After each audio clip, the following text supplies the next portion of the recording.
This is Paul McGann, and you're listening to the Five-ish Fangirls podcast.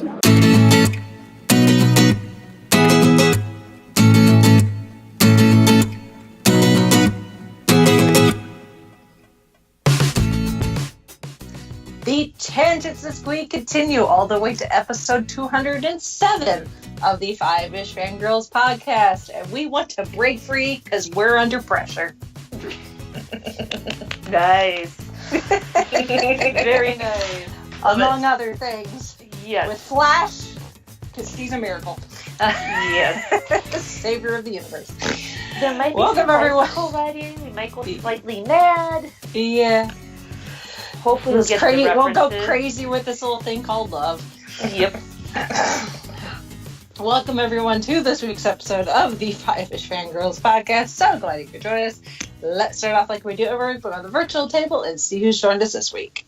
This is Brittany in Bethlehem. This is Sally from Wisconsin. And this is Rachel in a rainy Indianapolis, Indiana. Hello, everyone. Hello. Sorry, I didn't mean to send the rain your way. I was trying to hope no, it would that's okay. disappear.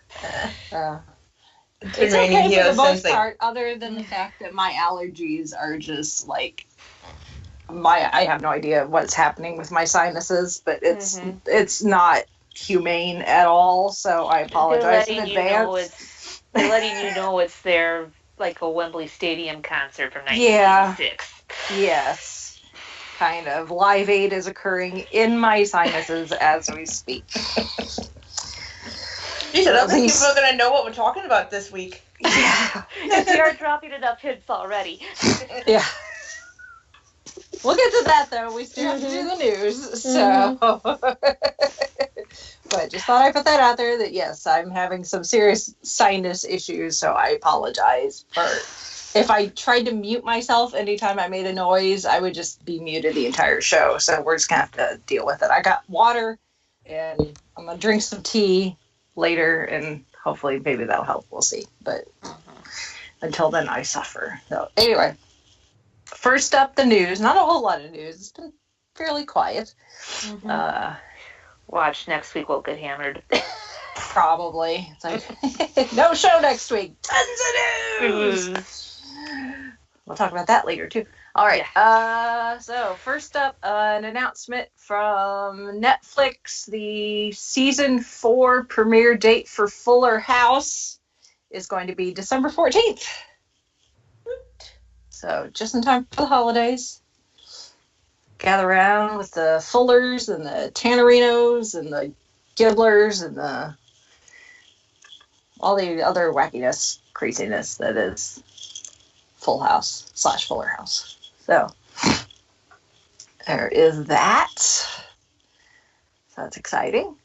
And in local news, I shared this on our Facebook page, but the Children's Museum here in Indianapolis has announced that they are getting I guess apparently it's currently at the pop culture museum in Seattle, which I really desperately wanted to visit when I was in Seattle, but we did not have time. Tear for me because they have a really cool Marvel exhibit at the moment. Hashtag please bring that here next.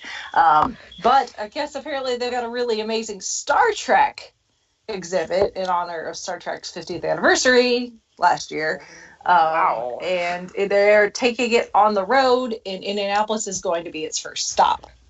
Nice. At the Children's Museum, which is kind of interesting because a lot of times those traveling exhibits usually go to the State Museum, because I've been to the State Museum, the Titanic traveling exhibit, the Lord of the Rings exhibit. Those both went to the State Museum, but this is going to go to the Children's Museum. So Nice.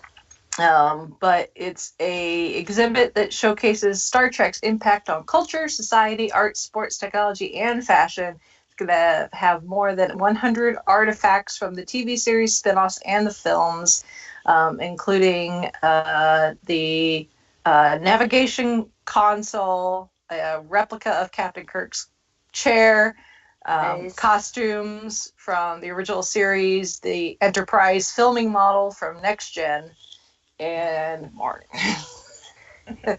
Get your Captain Kirk pose in the command chair practice down. Yeah. Well, you do have a little bit of time. It opens up Mhm. February 2nd. And this is going to be a short run compared to some other things. The shows, it's only going to be February 2nd through April 7th. So, but I imagine that that's first going to come be pretty first serve, or popular. do they pre-order? Or can you pre-order tickets? I'm assuming it'll be like everything else, and it will just be included in regular museum admission. Gotcha. So, didn't know with it being a specialty thing. No, not usually. They're not. Okay. So it's just, pick a date where it's less busy. So there's not a bunch of children in the way. Yep. So, Find out when there's no field trips. Exactly.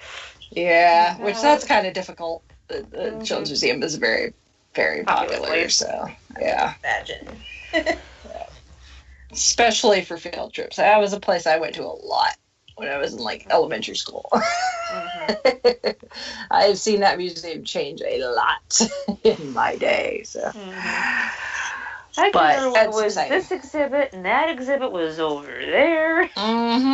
This was a parking lot, and that parking garage didn't exist, and yeah.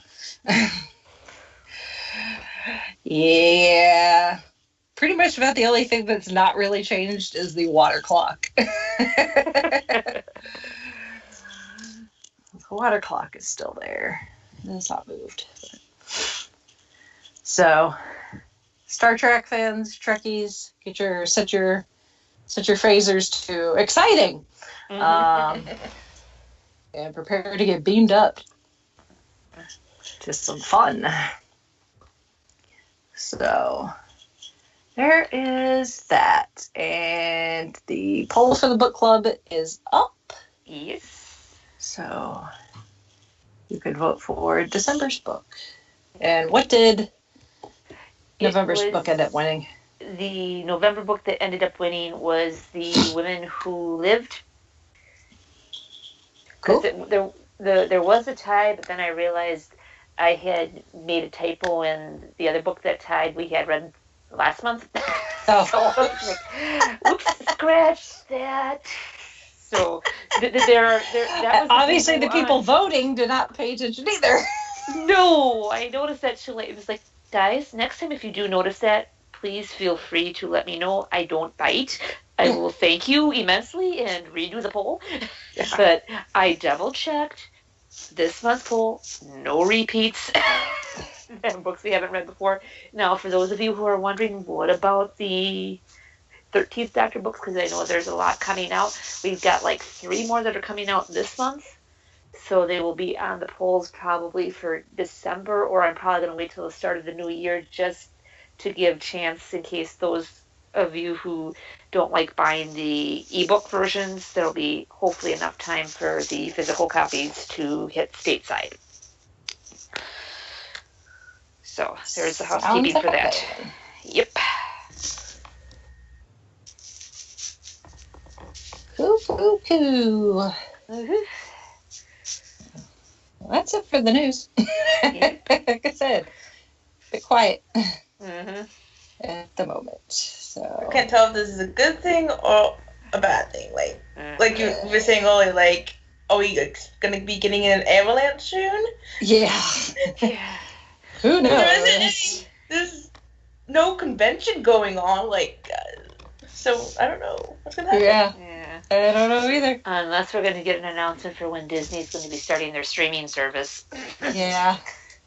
Well, I mean, we're getting to. I'd have to look at the interwebs, but this time last year we were all chomping at the bit, waiting for the first trailer for Infinity War. No, that's true. Yeah. So, and I don't remember exactly when it dropped. It was early December, wasn't it? I think so. Yeah. Or something like that. So we should be getting close, hopefully, to at least a title for November 29th Okay. is when the Infinity War trailer debuted on Good Morning America. So we'll see. Yeah. We'll see what the Russos have up their sleeve. So, because Captain Marvel is coming. So, Yeah, please not another one of your knockoff adult alcoholic beverage commercial spoofs. Yeah. We don't mind the trolling, but that would be Yeah. nice. Give us what we want. Yes. And nobody will get hurt. Exactly. Don't make us be baby Groot with Rocket trying to explain to us we don't push the button for the bomb. Yeah. We might forget. So, watch this space for the internet to maybe explode at some point in the near future. So, of course, we were waiting for a trailer. We at least had a title. We don't have that. So, I mean, how big and spoilery could that title be that they're this tight-lipped? I don't know. I do not know. Unless it's Death of Captain America, which I'm hoping not. I don't think they'd be that on the nose. It's never been that on the nose before, so. True, but. See, this is what happens when we don't have any actual news. We sit around and let our imaginations wander, and then we come up with all sorts of crackpot fan theories. Yes, let's throw stuff to the wall and see what sticks. Exactly. Like, if the Russos would just give us what we want, then we could just spend the rest of the time examining every little still and yes, and coming up with theories that match said title. Yeah. Or looking for things in movie posters, stuff that was never explicitly told to us. Hello, Captain Marvel's cat. Don't know what I'm talking about. Go look at the movie poster more carefully on the left-hand side. What kind of cat is it? Orange tabby? Or is it just an outline? I haven't looked real close at the poster. It's if you know anything about Captain Marvel, then I use the term cat very loosely. Gotcha. Oh. What we would call a cat may not actually be a cat. Gotcha. We are talking about outer space. Yeah, so we're kind of talking like Cringer and Battle Cat from He-Man. Possibly. Gotcha. Just for a frame of reference. Yeah. I'll find you a Wikipedia entry and send it to you. Sounds good. So. All right. Well, since that's all the news we have, let's move on. I think we've left them in suspense enough, haven't we? Yeah. Just a little. So, yes, this week is going to be it's going to be a movie review / we're just going to talk about something that we really love. And it just so happens there's a movie that just came out about it, so we get a chance to talk about said movie in the process. So, and it's kind of fitting too because September was Freddie Mercury's birthday. So yes, how I remember that is his birthday is always 2 days before mine. So yes, unless you've been living like under a rock. The big to do at the box office this past weekend was the Queen / Freddie Mercury biopic Bohemian Rhapsody, which just kind of blew up the box office. I saw it yesterday and it was almost sold out. There were like 2 seats left. It was kind of crazy. Yeah. So, but yeah, so I saw it yesterday, and ignore the critics. Yes. We were having this discussion before we started recording. I know Holly's seeing it tomorrow. Brittany maybe we'll try to see it tomorrow, because tomorrow is $5 day. Yep, Yeah. It will be Tuesday, so that helps. Yeah. But the critics, it's not gone over real well. If you look at like Metacritic or Rotten Tomatoes or whatever, it's a lot of people have, a lot of the critics are like, Rami Malek's performance is, there's no complaints, which there shouldn't be. He's amazing. I've not seen him in anything else. I've not seen Mr. Robot. I probably should. I've seen little bits and pieces. Really good. And what I've seen, he did awesome. Yeah. I've seen him in like the night at the museum, like night. Oh, that's right. He played the Egyptian guy. I've got his name. Yeah, one of the Tuts. Yeah. So I haven't seen him in anything except for this, but he looks and sounds like Freddie Mercury, and he just puts on an amazing performance.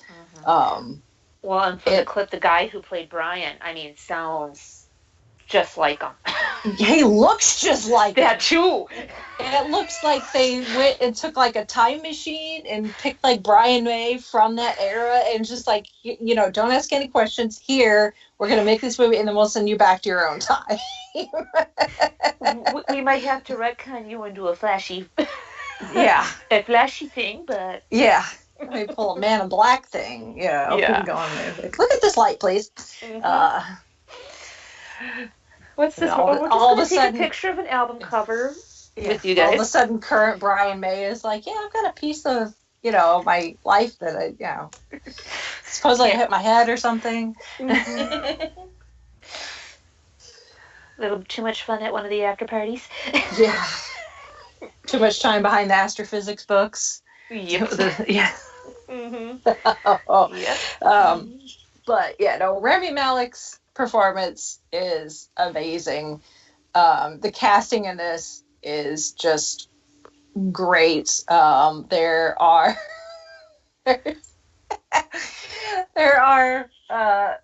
two people that have roles in this movie. One, I knew he was in it, but I hadn't seen images of his character, so I didn't know exactly what he looked like. Mike Myers, right? Mike Myers. Which it wasn't until I got home last night and I'm like settled into bed and I've got Queen music playing on my, different, sound bites of different Queen songs in my head as I'm laying there trying to go to sleep. And I realized the beautiful, I don't want to say irony, because I'm sure it was done on probably somewhat on purpose, but irony, I guess, is the best word I get. The beautiful irony of, first of all, casting Mike Myers. I've not seen Mike Myers in anything in the movies in a long time. Yes. Yeah. I don't know what he's been doing, but obviously, if he's doing stuff, it's stuff that I have not seen. Well, supposedly, rumor has it he might be the host under heavy makeup of the Gong Show. Yeah. From ABC. I wouldn't put it past him. No, my money is on pretty much, I bet it probably is him. Yeah. But he's a great character actor to begin with, and him playing this like agent or whatever from EMI, it was a record label, is, especially in the 70s, is just brilliant because he just has this kind of sleazy 70s businessman look to him with like the chains and the hairy chest and everything. So he looks great for the era. He does a great job. I just watched a clip of him on Colbert, I think, talking about the movie, and they played the clip from the movie, so if you go watch it, you'll see it. But he essentially will go down in the history.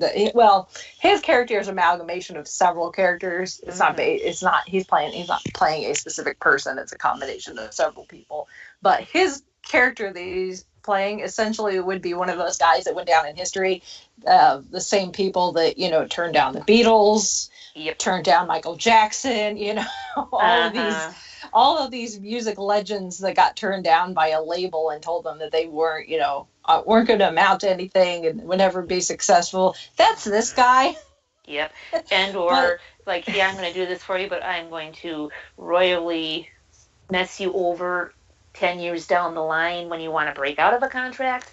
Yeah. And you're going to owe us all this money after this one big hit album. Yeah. Yeah. Yeah. Well, in this case, they were under, we'll talk about the accuracy of the movie. I guess we can kind of tie this into, because that's a lot of people's complaints, is just how much Hollywood, liberty is taken with the story. Yeah. Anytime you see a biopic, liberty is taken with timelines. Yes. Who actually said what?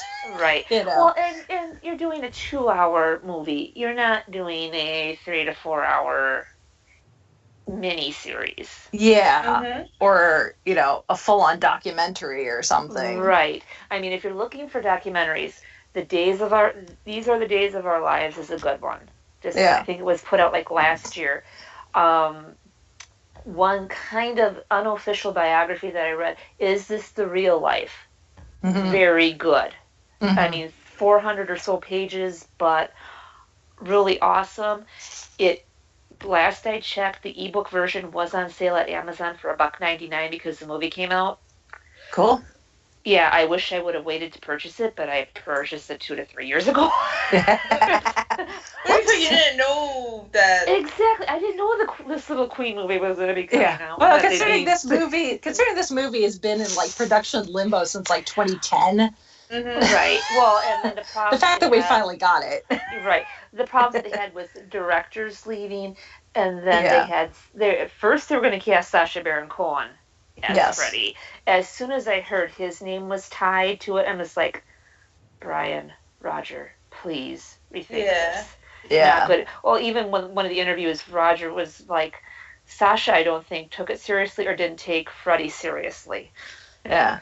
Well, and it depends on who you believe as far as what actually happened. Supposedly, Sasha wanted it to be a hard R-rated movie. Okay, yeah. And make it much more explicit. And the guys of Queen were concerned that would, tarnish Fred's image. Right. Not that Freddie Mercury probably would have cared if he was still with us. Right. He'd be like, the truth, darling, it is what it is. And then too, it's just how much did Sasha want to delve into Freddie's private life? Right. And then his stuff on his stage persona, because from what I've heard with the interviews, Freddie was 2 different kind of people. When he acted one way when he was on the stage, but when they were in their group, he was completely, private homebody, kind of, from what I've kind of read. Yeah. And that's really kind of the way he's portrayed in the movie. Is, he's this guy. He's he's an immigrant. He's the child of immigrants. Yep. And his if you take what's shown in the movie as truth, then his dad wanted him expected him to become like a doctor or a lawyer or something. And, Freddie, thought that he was destined for something more. He was an art student or a design student in college. But he just had this love for performing and music, and, eventually got connected with Brian May. And then soon after that, they found Roger, and then John Deacon, I think. Yeah. Well, Roger was in the same band as Brian, supposedly. They were in this band together, and their lead singer quit to be in another band that he thought was going to go somewhere. Whoopsie! So, kind of like how, there was this other guy that was in the Beatles before Ringo. Yeah, Pete Best. Yeah. Although his leaving was a different set of circumstances. Still. Yeah. But, that's why you don't quit, people.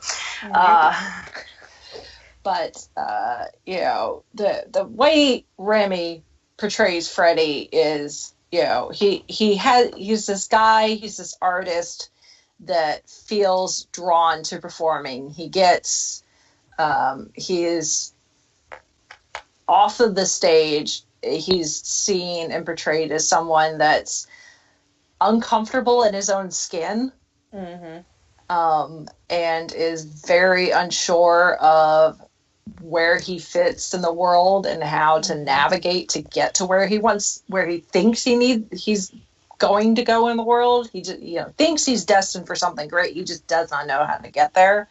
Right. But when he's on stage performing, it's like a switch has been flipped on, and he becomes Freddie Mercury. This image that you have of whenever you think of Freddie Mercury performing, with Queen. But yes, behind the scenes, he's definitely scared and unsure of who he is. He's, some people were very concerned about whether the movie would touch on Freddie's sexuality at all, if not enough. Honestly, I think it does touch upon it. I think it touches upon it enough. Obviously, that was a very big part of Freddie's history, because that ultimately led to him, becoming HIV positive and then dying from AIDS complications. Right. But it's never blatant. No. It's very, he shares a couple of kisses with, male people on screen.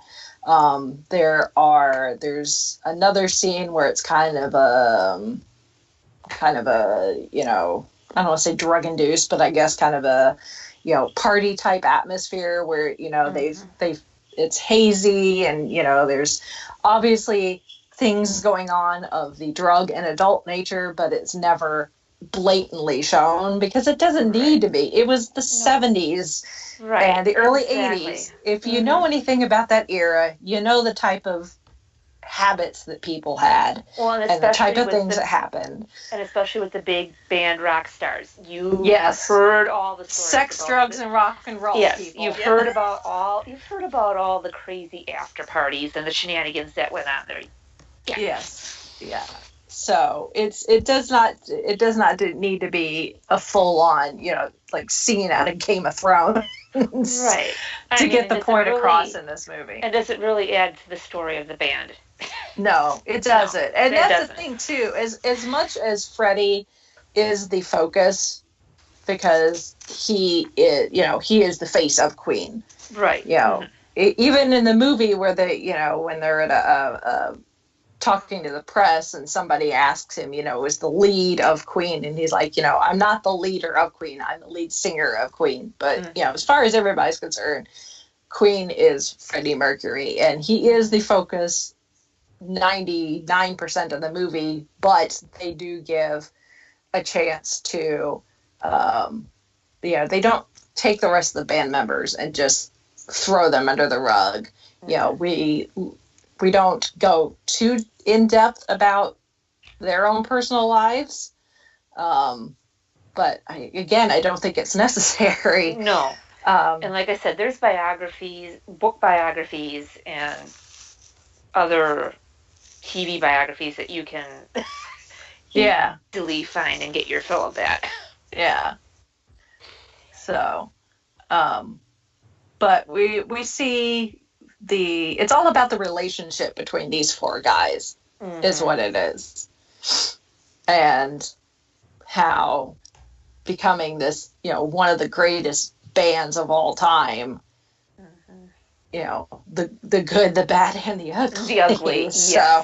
So, some people think it's a bit sanitized, but again, and the fact that, it doesn't touch upon everything. It's a 2-hour movie. There's only so much you can touch upon. And they really, yes, I think they played fast and loose, with some of the timeline, but they hit on the major things, when the guys first met, the recording of their first single, the transition from the, calling themselves Smile, which was the name of the original band, to Queen, them getting signed to their first record deal, them recording, them first starting to get some traction, the recording of Night at the Opera in Bohemian Rhapsody, because that's the big one. And of course the Live Aid performance. That's the big one, and that's the bookmark of this entire movie. It starts with the Live Aid concert. Well, it starts with Freddie going to the Live Aid concert. And it's short snippets. It's him getting out of bed. It's him getting ready. It's him, petting his cats. Really, if anyone deserves a bit of applause, it's the cats. In this movie, they kind of steal the show in a couple of spots. And Freddie was a cat person. Yes, big time. He was a crazy cat lady. There's even a Queen song dedicated to one of his cats. Yes. Delilah. Yeah. So, we get these short snippets of Freddie getting ready and right before they go on stage for Live Aid. And then we get the story from 1970 going to 1985, essentially, which is when Live Aid happened. And then the movie ends with us revisiting what we saw at the beginning, but with more detail and more context, because now we know some of these people that we see, why they're important. These people that we saw at the beginning, we don't know who these people are. By the time we get back to that and go through that again, oh, that's Mary. That was Freddie's girlfriend and one of his closest confidants for, his entire life. And then we get the Live Aid performance itself, which is amazing. Yes. Oh my goodness. I'm really hoping that one post that I shared with them, with the whole cast doing the Live Aid run through of everything they did. Better be a special feature on the Blu-ray, or they better drop it before the Blu-ray releases, because I want to see the whole thing. I mean, I want to see like a behind the scenes type thing of how they managed to pull this off, because it's not the entire Live Aid performance, because it was 20 minutes, right? But it's most of it, and it from the minute that Queen at the end, it does the shot of Wembley Stadium, and I'm sure a lot of it is CGI, but it looks so good. And from the moment they step out on the stage and start performing, it is just, I would watch that.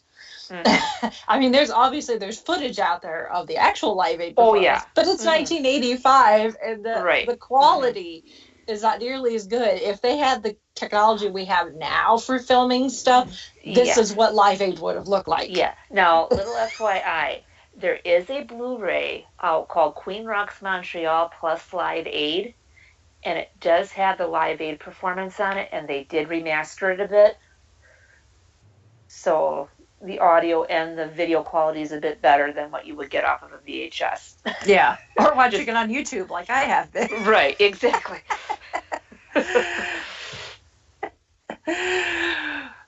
But But it even goes into some of the bonus rehearsal footage. Yeah. That's But even a remastering is not. Yeah. You're still not going to get the same as what they have with this. I mean, this is. I kind of want to go see it again in IMAX now that Sean was like. That's what he's. Yeah, I saw his post on Messenger. That's, if anybody said if the Doctor were real and you could go to a TARDIS, you could go anywhere on the TARDIS, where would you go? Two things. Back to 63 to save the lost Doctor Who episodes. Yes. Then going to see this Live Aid performance.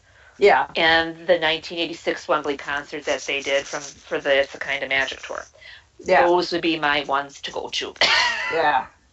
Yeah. I would say that was one of our prompts in the 31 Days of Halloween is what time, period you would go to. And, I automatically am drawn to the 60s because me too. That's the origin of Doctor Who, the origin of the Beatles, because as much as I love Queen, the Beatles is my all jam. the other earlier, All right, I would just like to experience like the entire 60s, like that entire decade.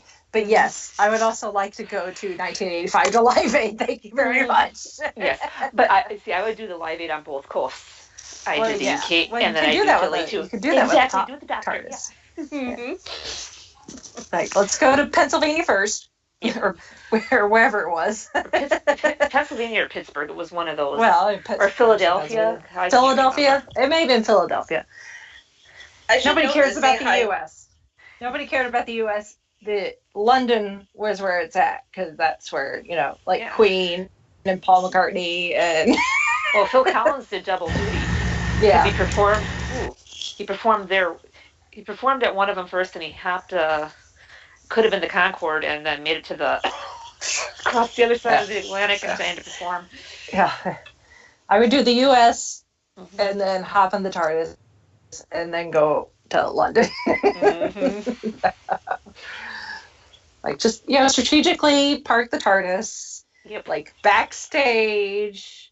Put a perception filter on it. And boys, do not enter, please. Yeah. Make sure you dress for the era and just kind of walk around like you belong there, and nobody will think twice about it. So just psychic paper, and it's all good. Yep. So, excuse me. But what was I saying? This it's just so good. It's just so good, and the music is just so great. I mean, I was discussing with Matt from Spark of Madness about how it's such with something like this with a band with such a catalog.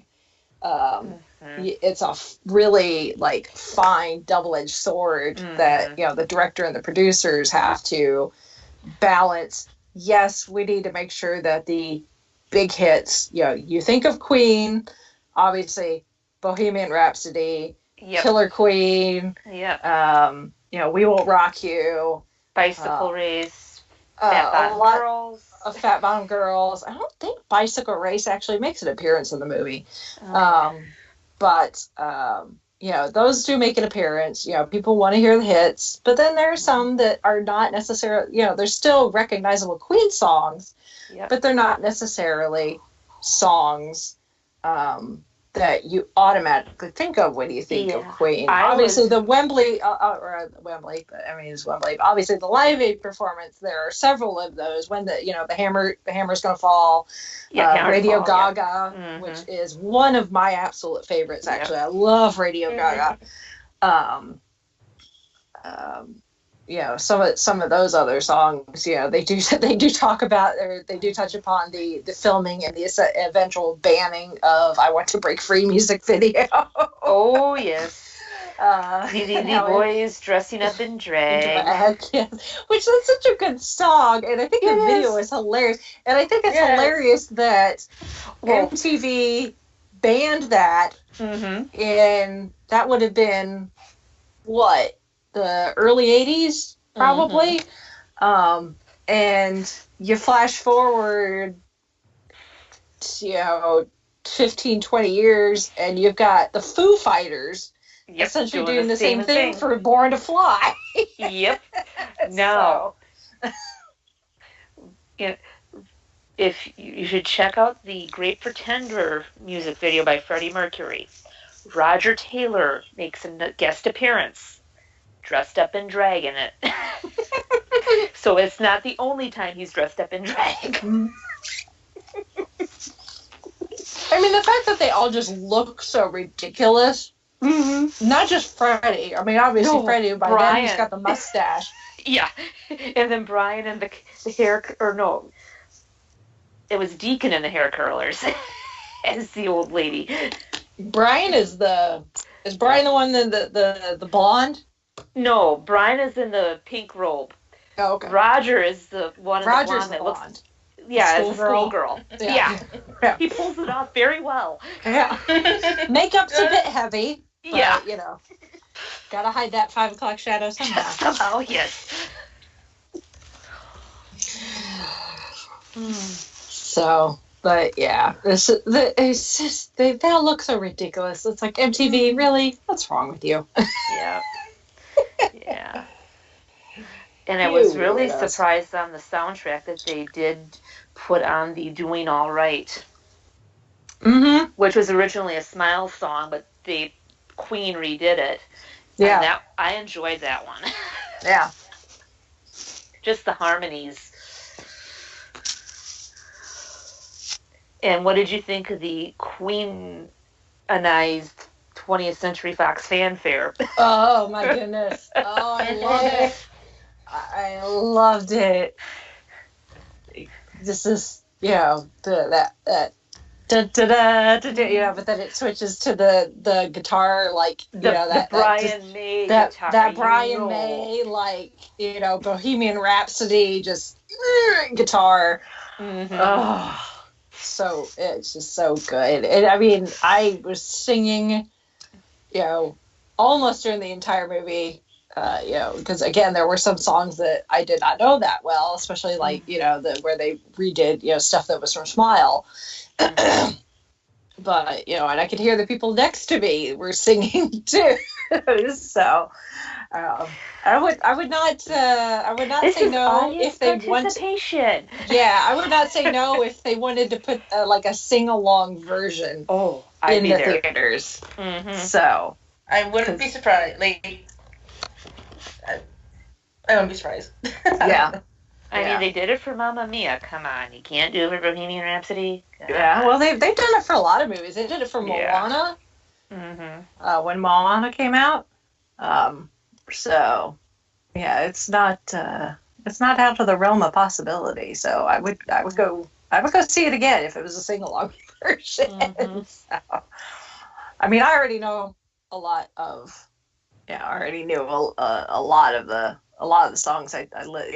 Queen's one of those artists that pops up when I'm listening to like internet radio quite a bit because they're the ones I thumbs up. It's like David Bowie, yes. The Beatles, yes. Queen, yes. Thank you very much. Now, my question: when did you first hear about Queen?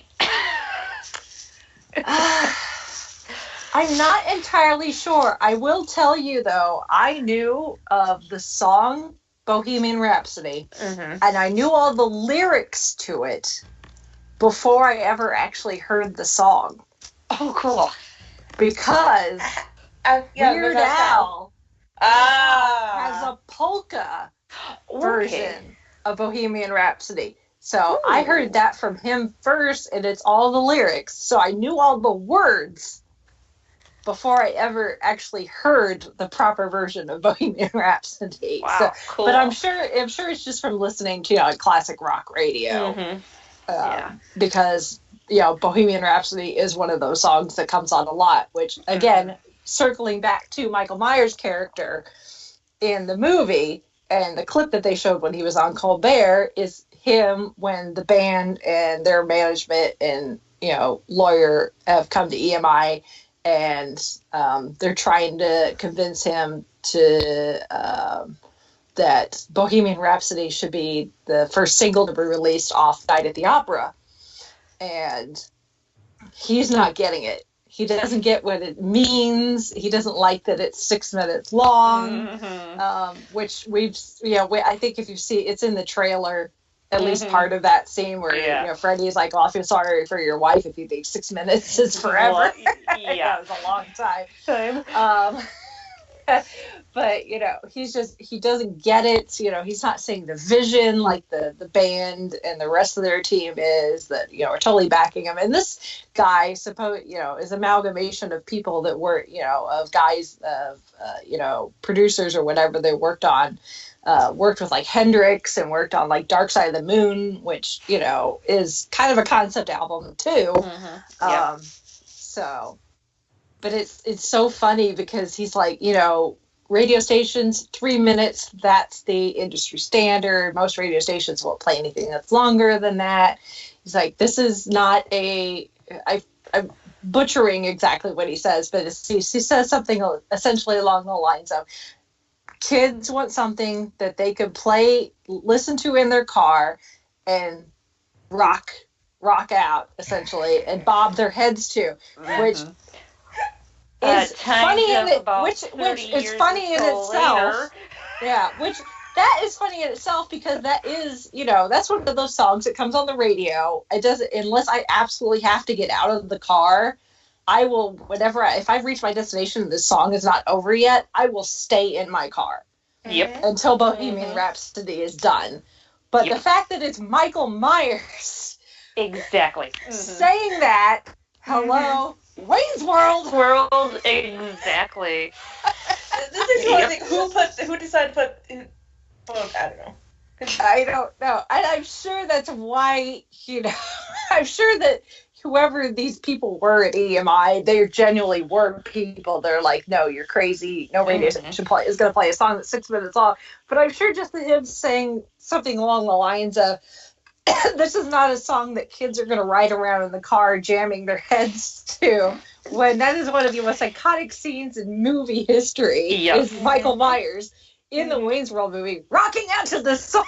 And the poor guy in the middle during the "let me go," and you can tell he's getting sick, like, let me out of here. But it hadn't occurred to me just how ironically funny him saying that is until I got home late and was thinking about it late last night. I'm like, wait a minute, that's a Wayne's World reference. Okay, that's just even funnier now. Yep. Somebody will be eating crow 20 to 30 plus years down the line. Yeah. Well, they do something funny with him close to the end of the movie, which I won't spoil, but it's definitely worth not necessarily eating crow, but definitely a laugh. The audience was definitely laughing when he popped up on the screen again. It's like, oh, you stupid man. Oh, but my history of Queen doesn't really pinpoint to any specific like point in time. It's just one of those bands that I've picked up from listening to the classic rock station. They're heavy rotation. So kind of me. I kind of knew the We Will Rock You. I knew a little bit of Crazy Little Thing, and I remember hearing Another One Bites the Dust when it first came. Well, kind of when it first quasi came out, but I thought it was George Michael and Wham. Freddie kind of did sound a little bit like George Michael to my young ears at the time. I was only 5. 5 or 6. And then, of course, Wayne's World hit. Dad decided to give me a brief education with the greatest hits. Then I was kind of telling you ladies off mic, Mom and Dad had to go away for the weekend. I was able to take care of myself. Dad had replaced the needle and the record player. I went through the vinyl collection, discovered he had the Queen Jazz album, listened to both sides of that, fell in love with each of the different nuances and how they could have a kind of a 20s to 30s sounding era song and then a nice hard rocker and then jump to my senior year in high school when they started re-releasing all the albums. I slowly started collecting them, and then freshman year of college, right before first or second day I moved in. Went downtown. Had a lot of birthday money. Went to the local CD store called Radio Chaos at the time. Knew which Queen CDs I needed for my collection. Walked home with a completed collection. One of my new friends that I've been friends with her since that day, she looked at me like, "You sure about this?" I'm like, "Yes." Yep. You need to complete the collection. And for those Queen fans, yes, I did buy Hot Space. I was a completist. Some of the songs have grown on me, but yeah. The Under Pressure is probably the best track off that whole album. Well, yeah. That's so good. It's kind of sad that there's there's no, at least as far as I can tell, there's no footage of Freddie and Bowie together.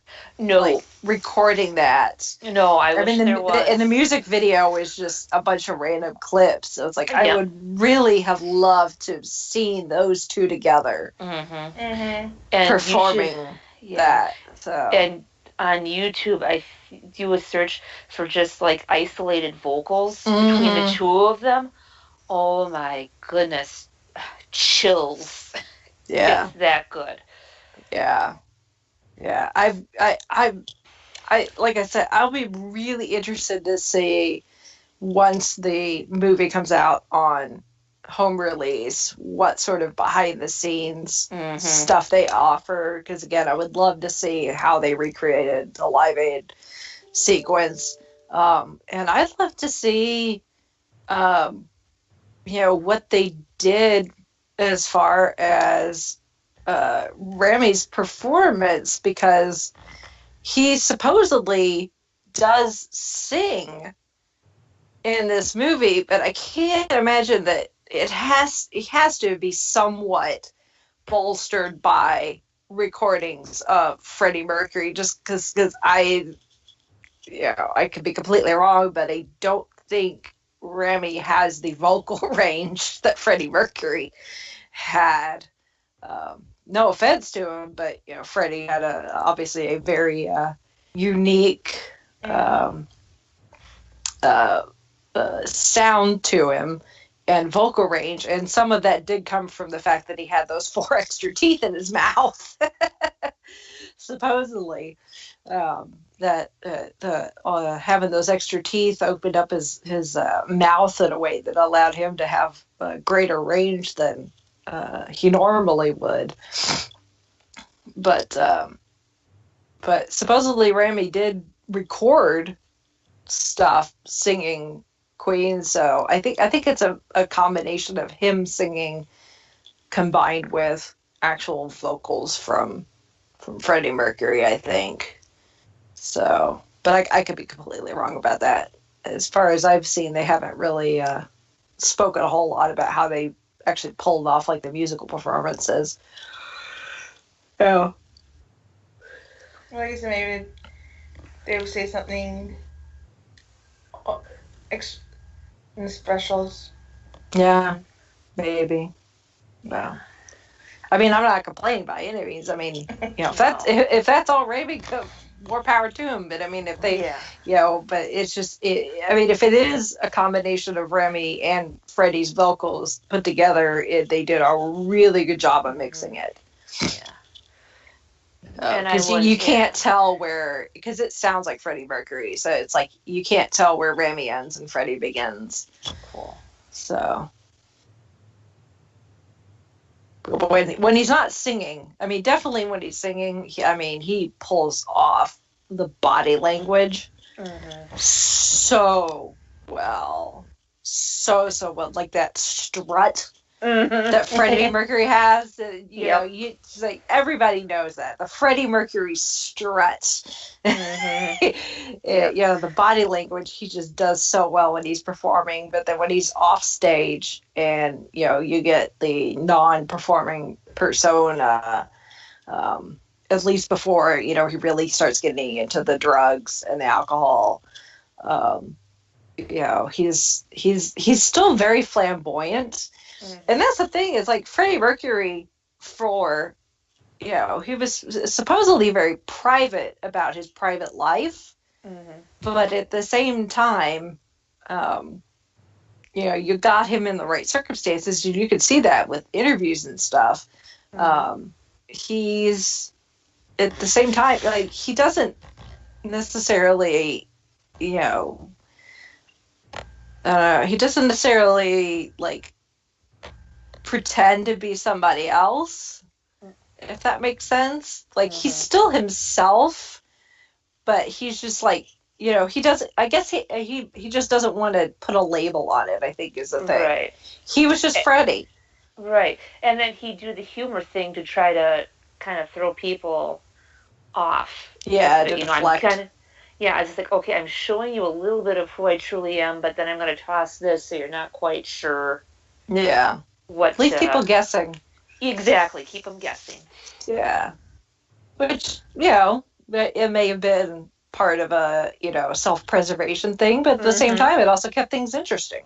That too, yeah. So, yeah. But it's just, it's a shame that, he's not around any longer. So, but I mean, Queen is still touring now. They've got Adam Lambert as the lead, which, if you ever saw any of Adam's performances on American Idol, he's not quite Freddie Mercury. He's his own guy, but he's definitely got, some stage presence and an amazing vocal range too. Yes, that can, yes. Yeah, because I remember, I think for the finale of American Idol, when Adam Lambert was in the top final 2 or 3 or whatever, I think Queen came on to perform, and I remember catching that performance. I'm just like, ooh. Yeah. That would be a pair up I wouldn't mind seeing, and lo and behold, X number of years later, boom. Yeah. I mean, I did see Queen when they toured with Paul Rogers, and that was great. I mean, it was something different. It was neat hearing Paul Rogers from Bad Company try to tackle the Queen songs, but then to hear as well Queen doing some Bad Company numbers and to hear their take. I mean, hearing Brian May play the guitar solo from All Right Now, I mean, you can find a performance of that on YouTube. I mean, even this is, I think, there's a Fender one where they did that, and I think that's kind of how they teamed up. And, oh my gosh. Yeah. So. Yeah. It's good. Yeah. Yeah. Yeah. That's definitely one that I need to see at some point. So. Yeah. There's not enough time in the world. If we win the lottery, we take a trip to Vegas, because I think Queen and Adam Lambert have have a residency booked there for a little while. Oh, really? Yep. Wow. Yeah. I did not know that. Yep. All the more reason to get back to Vegas. All the more reason for me to finally visit Vegas. Exactly. Yes, for those. I lived at that area twice in my life. I've never been there. It's good for a long weekend. You don't really need to stay much longer than that. 3-4 days tops. 5 maybe if you plan on visiting areas surrounding, not just Vegas itself, but hit the highlights and then head home. Yep. Exactly. So. And I like just go for like the events and shows. I'm not a gambling person. Yeah. Even if I was, shows and the food. Even if I was a gambling person, I wouldn't need to go anywhere. I have a casino 10 minutes away from where I live. Yeah. Right now, they're not showing any live performances, so. Okay.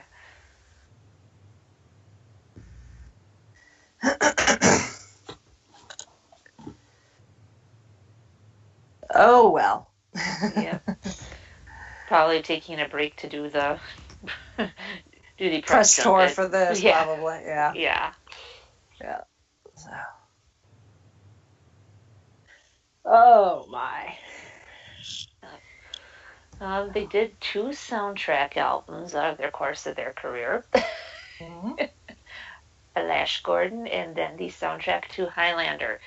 Now, for the Highlander one, you aren't necessarily, if you do a search for Highlander soundtrack, you're going to come up with just the instrumental music. If you're looking for the Queen songs that were used, you're going to want to go to the It's a Kind of Magic album. Plus, there was a few songs that got used in, I think, like Iron Eagle 1 or Iron Eagle 3. So it's basically kind of a two soundtracks in one. But a good album nonetheless. Not a bad song on the whole album. Yeah. Not that I've heard any of it, but I'd imagine so. Yeah. Mm-hmm. I have seen Flash Gordon, though. Yeah. Mm-hmm.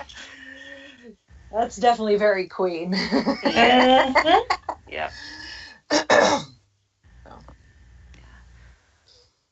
Because if memory serves, Queen actually got to see some of the dailies for the Highlander movie, so some of the songs they kind of wrote after watching some of the scenes. If my memory serves. Cool. Yep. Oh, my. Mm-hmm. What else? Anything else? I will not ask what your push comes to shove favorite Queen song is, because that's a task that's too hard for this girl to even. It depends on the day and it depends on the mood. I would say it depends on what Queen song is playing at the moment. That too. Really. I mean, I definitely have some that I like better than others. Even some of the big hits. Mm-hmm. You know, I can't say I'm necessarily a huge fan of. Well, it depends. Here, my local radio station, and you guys could tell me whether yours is the same.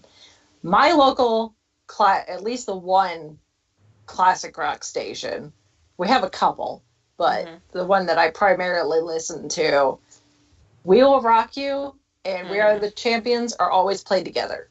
Yep. That's a given Mostly, for mine. yes. There's a few times when it's not.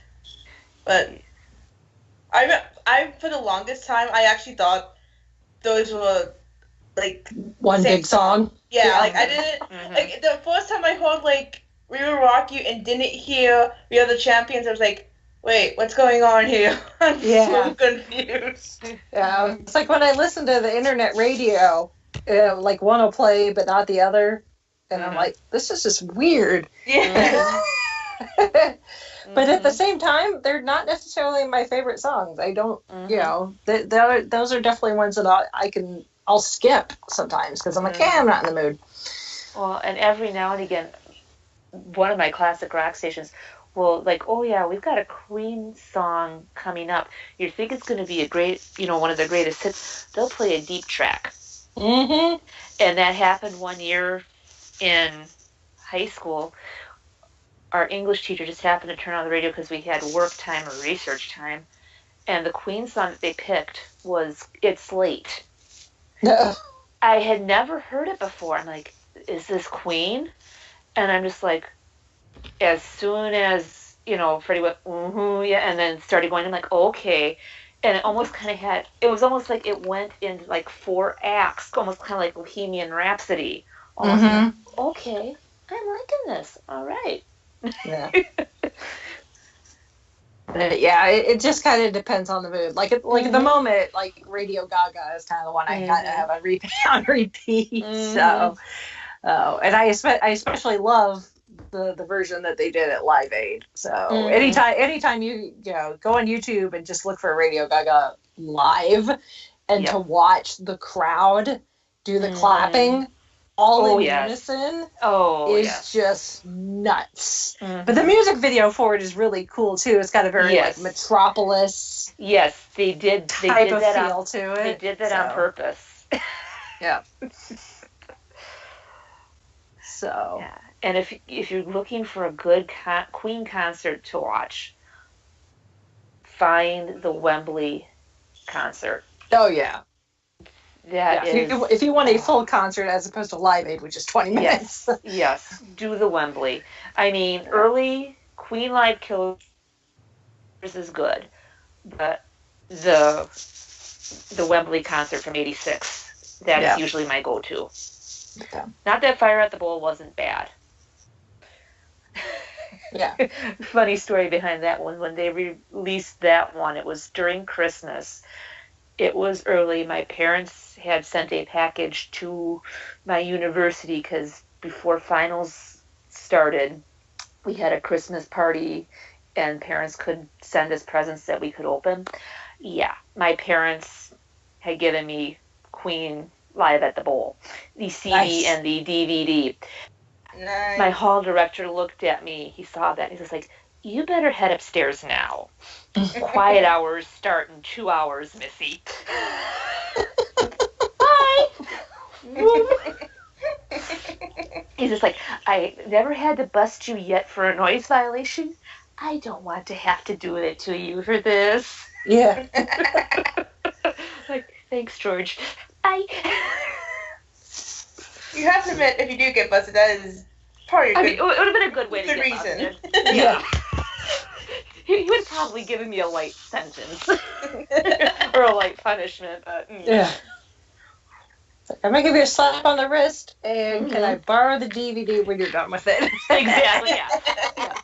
Or George, how about we watch this at your place on first floor? Yeah. Yes, we're movie night. Yeah. Night. Like, I'll bring the popcorn. Mm-hmm. We can educate your not quite year old son on what's good music. Yeah. Yeah, it's a shame Chrissy couldn't join us because of work, but because I know even in utero, I think Alex was getting introduced to Queen. So good mama, mama.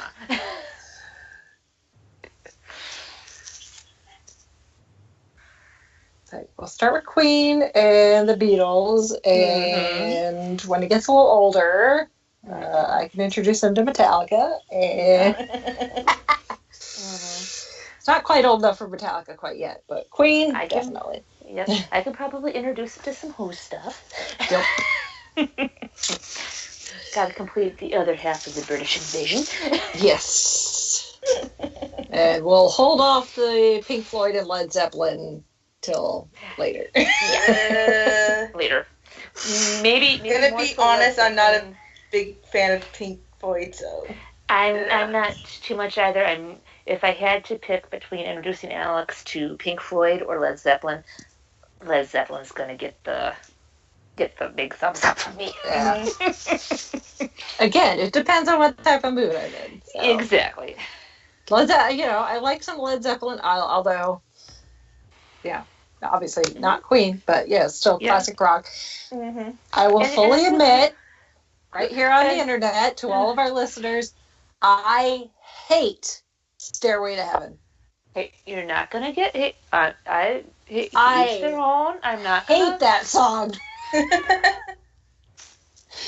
Anytime it comes on the radio, if we're in the car, it comes on, I make Chauncey change the station, or I will change the station. He's like, "What?" I'm like, "I hate Stairway to Heaven." I don't know why, but just that song just rubs me the wrong way. Mm-hmm. You might have had a bad experience when you were younger, and that just happened to be on, and you equated with that. I mean, there are some great Led Zeppelin songs out there, but just I cannot Immigrant stand that song. Hey, what can I say? I mean, those are good ones. I mean, we'll take a look at Wayne's World. Remember the scene in the car. Well, in the store. Yeah. Stairway. No Stairway to Heaven. Stairway. Denied. Yeah. Well, they wanted originally, when they were working on Wayne's World, they, instead of Bohemian Rhapsody, they wanted it to be a Led Zeppelin song, I think.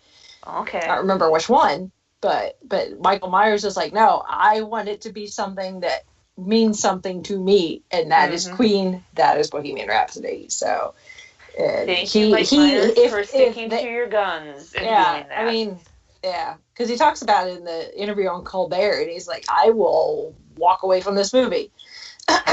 So, yeah, Wayne's World almost didn't happen. And thank you, Mike, for doing that, because you introduced a whole and thank generation. Lorne Michaels, too, because Lorne Michaels backed him up on it. So. Thank you to the both of them, because you exposed a whole new generation to the music that is Queen. Now, if every car could get, outfitted with the Twizzler dispenser, we'd be even better. So. And you should look up... Twizzlers, not Red Vines. Because Queen did make a couple appearances on Saturday Night Live. One was for Under Pressure, but David Bowie wasn't there. Yeah. And then there was another one for Crazy Little Thing Called Love. I think the clip's on YouTube, because the setup before Queen comes on is there's this kid who is kind of giving a kid from the UK giving a rundown on all 4 band members. Yeah. And then you pull out, and it's this picture of a TV on rolling wheels, and then Danny DeVito is standing next to it with a taxi scarf on. He throws it over, so it's like, in other words, ladies and gentlemen, here is Queen. It was just, and then they went right in. Awesome Saturday Night Live performance. And this was before where they had to play live, and it wasn't any of this lip sync stuff. Yeah. So, yeah, for those of you who didn't know, yes, they played Saturday Night Live.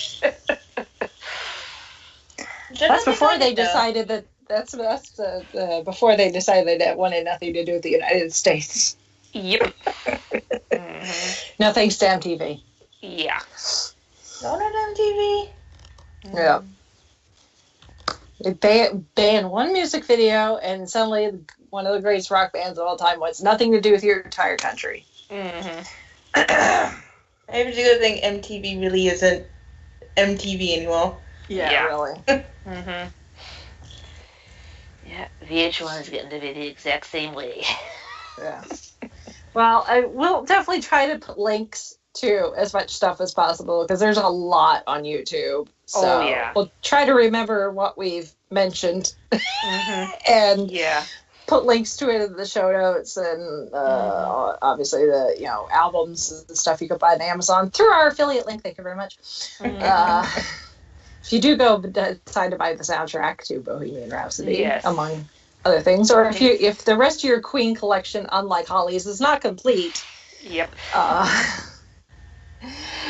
and you want to purchase your music off of Amazon, use our affiliate link first. So I did the same thing, not on Amazon, this back in the day. Back when my iPod was still functional, but I got like an iTunes gift card for my birthday or Christmas eons ago. I was like, time to complete the Beatles, because it was right after Apple had finally been like, okay, iTunes, you can have the catalog. Oh yes.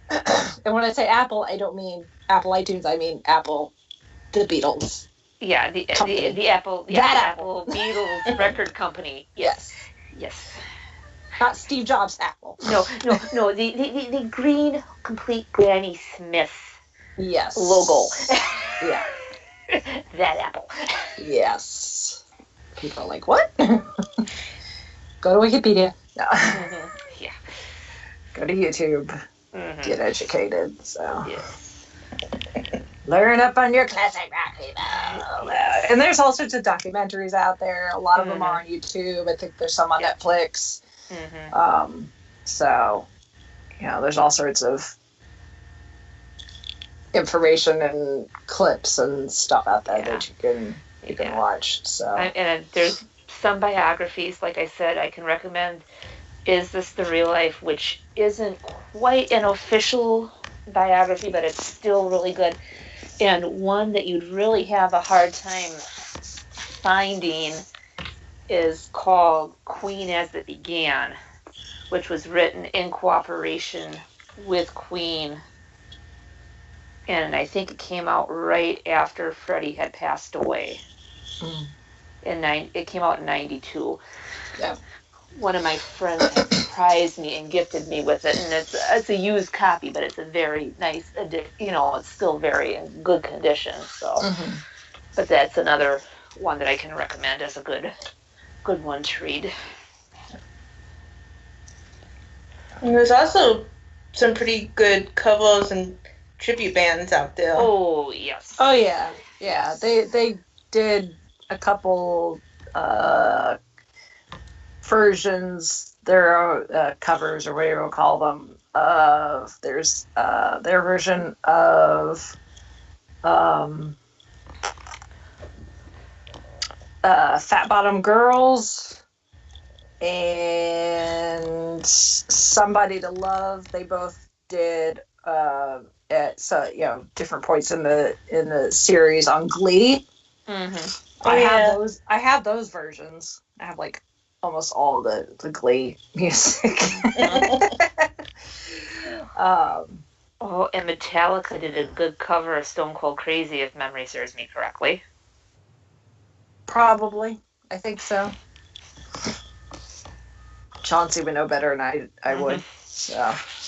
My high school marching band, the year after I graduated, did the halftime of the football games of Queen songs in. Like I went, it was so cool. Like I got to go to a few of the games before I went away, and it was like, oh, this is so cool. Like I think there's video on YouTube.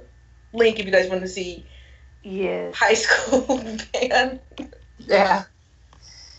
Oh, and I'm sure probably one of the like college marching bands, like Ohio State does a lot of like pop culture, like halftime performances. I think it's Ohio State.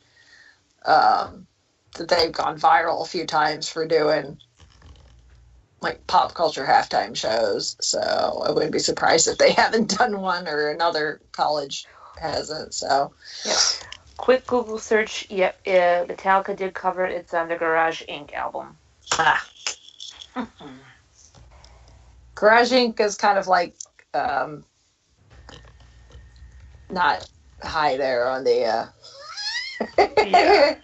From the looks of things, it's kind of a cover album. Yeah. Because I see Turn the Page by Bob Seger they covered. Yes. Yeah. Cool. We have a poster sized version of the cover art hanging up in the man cave here. I got it for Chauncey.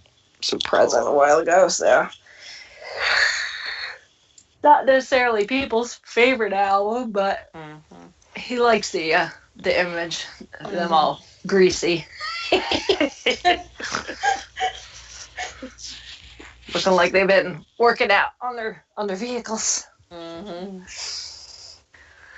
yeah, speaking of the vehicle song, Roger Taylor's I'm in love with my car. My car. Yes. That's a running joke in the movie. Oh, it is? Cool. Yes. Nice. Yeah. And the discussions of whose songs get recorded and who gets credit for what and that sort of thing. And it's like, Roger, not all of yours are winners. Yep. I'm in love with my car. Yeah. Well, and then towards the end, they finally decided to write as Queen, where they all it's just they all get the credit. Yeah. Yeah. So, which is good. Yeah. They were able to get beyond their differences and continue to make music and work right up until Freddie's death, which is good. So yeah.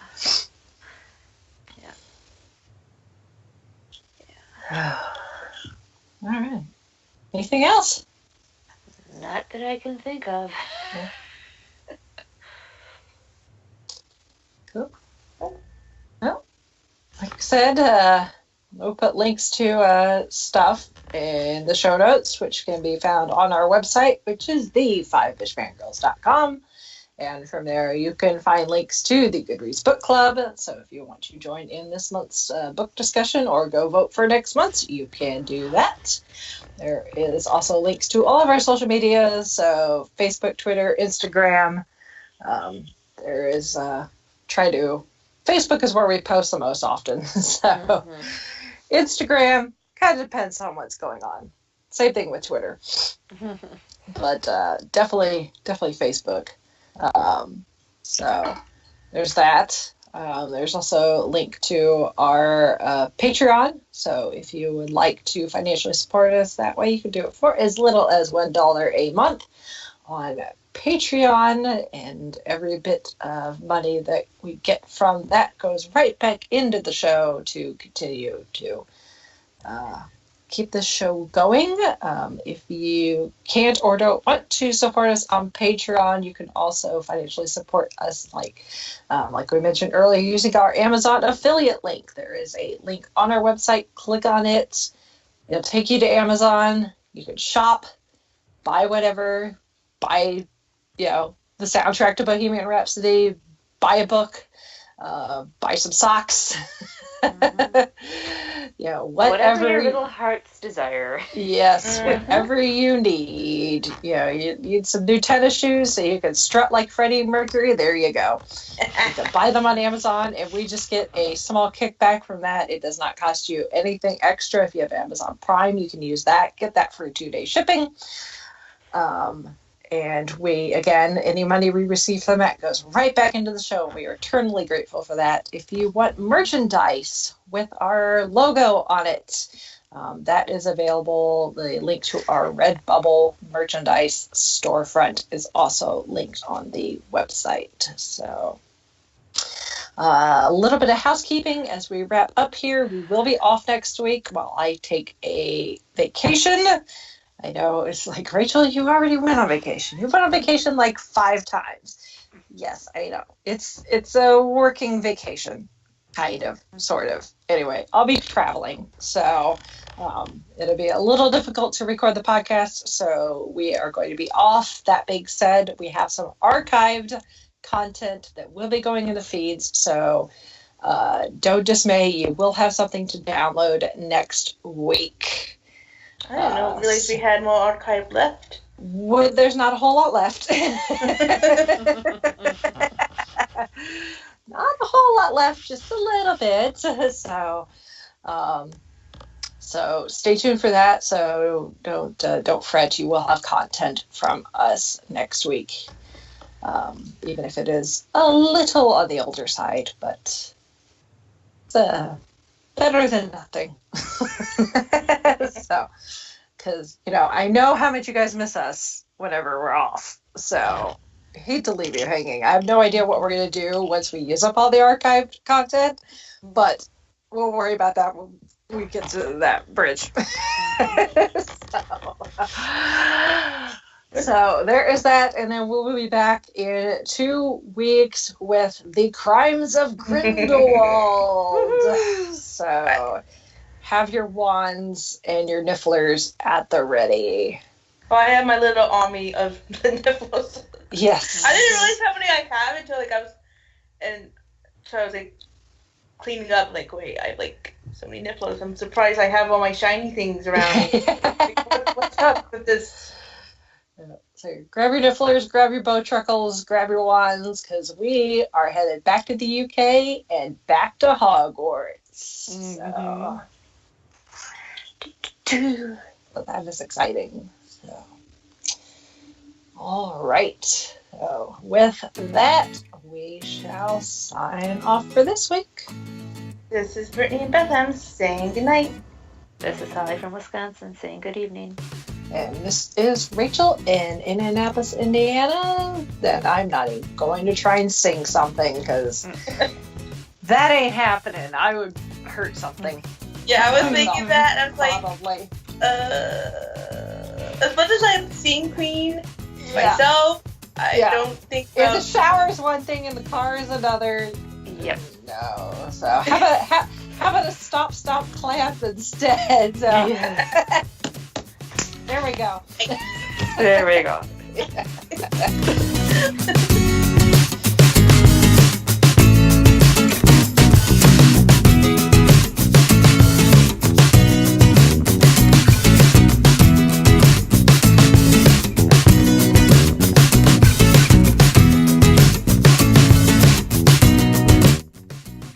You have been listening to the Five-ish Fangirls podcast. You can find more episodes and information at thefivishfangirls.com. Any and all books, movies, games, and any other forms of media mentioned are owned and operated by the respective copyright holders. No copyright infringement is intended or implied. If you wish to support the show, the easiest way is to leave us a rating and review on iTunes. More ratings and reviews will make it easier for others to find the show. If you wish to support us monetarily, you can do so at patreon.com/5ishfangirlspodcast. All money goes towards fees and equipment to keep the show going. For official Five-ish Fangirls merchandise, visit redbubble.com/people/5ishfangirls. We love hearing from our listeners and encourage feedback. You can email us at fiveishfangirls@gmail.com. You can also like and follow us on Facebook at facebook.com/5ishfangirls. Thank you so much for listening, and may the squee be with you.